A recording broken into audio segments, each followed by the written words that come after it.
All right, guys, welcome back. So today we're back out here at the range, and today we've got something pretty cool. We've got a 9mm Uzi carbine. So today we're going to run some rounds through it, talk a little bit about it, and just have a little bit of fun with it. So let's get started. All right, so I've got the mags loaded up. It does come with two magazines, one 32 round magazine that I've got here in the gun, and then it also comes with one 25 round magazine, and this is a brand new gun. It's never been shot, so this will be the first rounds we're putting through it right now. And it does operate from a closed bolt, unlike the open bolt of a a real full auto Uzi. So yeah, we're just going to run these two mags through it, see how it runs, and hopefully it does good. So here we go, first magazine.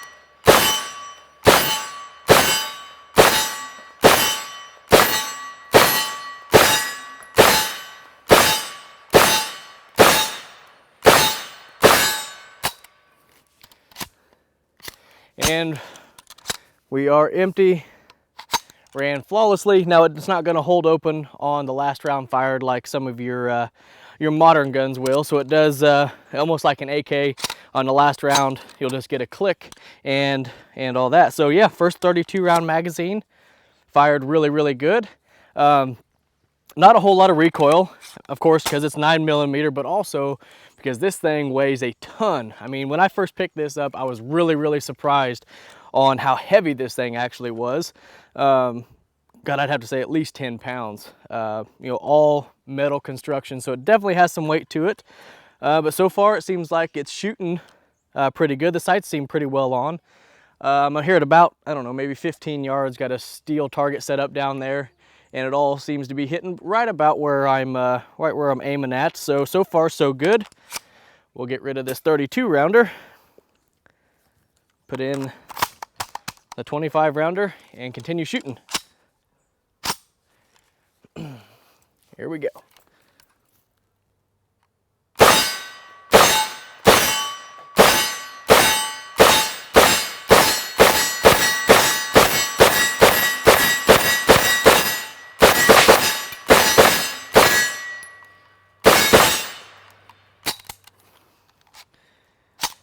And there we go, 25 round mag done. And so yeah, overall, things shooting really good. Very soft shooter, like I said. The trigger's not too bad, a little long. Definitely not a match grade trigger by any means, but definitely usable. And so yeah, so far everything's working good. Let me get some more mags loaded up and we'll keep going. All right, so getting the Uzi magazines loaded up is actually pretty simple to do. All you're gonna wanna do is just push the rounds down from the top, just like this. And actually the rounds go in pretty easily, even when you get down, like this magazine is the 25 round magazine. So even when you get down close to being fully loaded, it still is pretty easy to get the rounds in, not too difficult to do. Now it is a little bit tighter, of course, than when you're putting these first rounds in, but still, not a real hard task to do. And the same goes with the 32 round magazine. Like when you get down around the 30 round range, it's a little bit tighter, but still not too difficult to do at all. All right, so I got both mags loaded back up again, and we're still here at about 15 or so yards, and we're just gonna shoot both magazines again. This time I got the GoPro on to give you guys maybe a different angle. So yeah, we're just going to run some magazines, so here we go.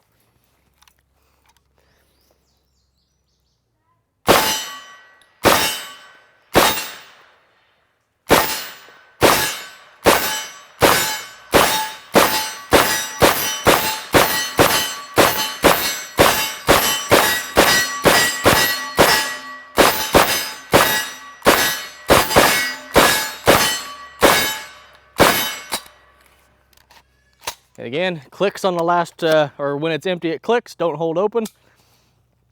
Switch to the 25.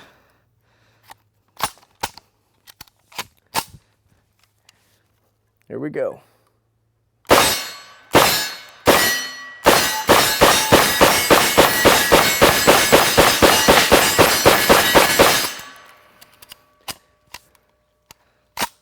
little bit of a hang up there. And we're empty. Okay, so we had that one little hang up there. Not sure exactly what that was, but one thing I will say, that 25 round magazine, I should have cleaned it first. That 25 rounder actually had quite a bit of like packing grease or cosmoline or something still in it. So that might have been why it hung up just a little bit. I'm not real sure, but the 32 rounder was clean. That one had quite a bit of gunk on it. So that might have been why it was. But overall, you know, so far it's running good. The trigger, I don't know if you could notice by the video, there's actually been a couple times that I actually didn't release the trigger out enough and tried to pull it again, and it wasn't quite reset. You almost have to let the trigger all the way out to let it reset, and then you can go back to shooting. But so far it's working good.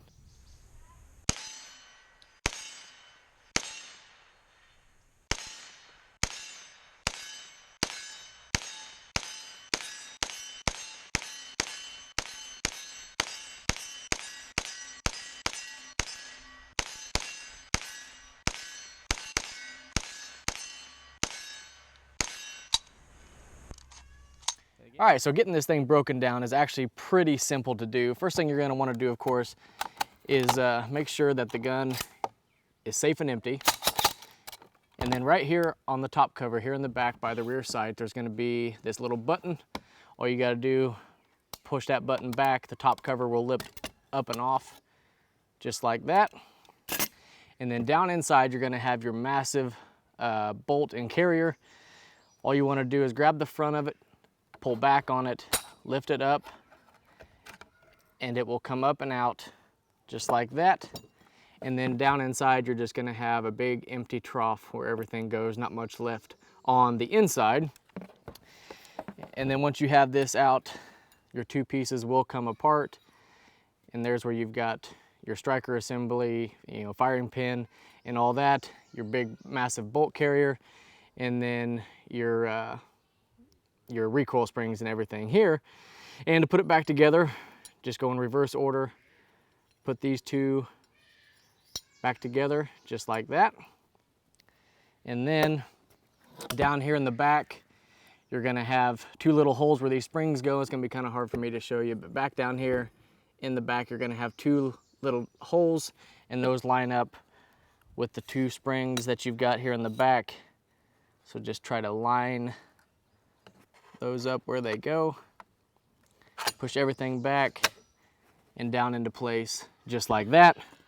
And then here on your top cover, when you look at the bottom side of it, you are going to see this little spring here on the front, and just make sure that stays in place, because that actually runs your charging handle. That's the spring that pulls it back into place. So just make sure that is on before you go to put it back in place. So just here on the front, you've got this little bent down area here on the front that just goes up and kind of under your front sight. Get that in place, and then just kind of tap it down just like that, and you're back in business. Now, when you go to run the charging handle, this does have a grip safety here on the back. This has got to be depressed in order to run the charging handle, so just depress that and make sure you're back in business. And that's all you need to do to field strip and maintain your Uzi.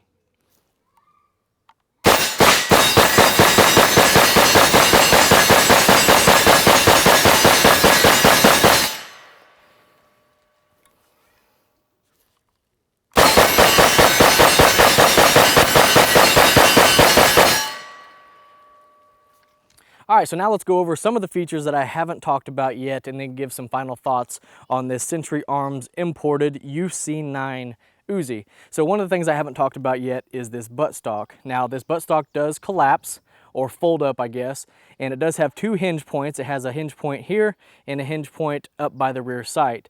So what you got to do is just pinch this, and it is spring loaded. I hope you can see that. Spring loaded, this part lifts up. And then here on the left side of the gun, you can see it has this little button right here. Push the button and the whole thing will fold down. So when it folds down, it will click up underneath the end of the receiver there, and then take this piece, and it is a little tight, and I'm assuming that it will loosen up over time, but just give it a little smack, and then it's all collapsed up. And as you can see, gives you a nice short compact package. And you know, if you're needing to save room in the safe, or if you want to save room when you're transporting or whatever you need to, it does collapse up you know, really compact, and you know, it'll be good for those reasons there. And then to deploy it, the best way I found is just smack the end of it. That'll come down, pull it out, and you're in business again with your stock. So now this gun is safe and empty, but the magazine release is actually right here on the bottom of the grip. So when you have your magazine in, just reach up, hit it with your thumb, pull the magazine out, put your new magazine in, and it is very easy to do.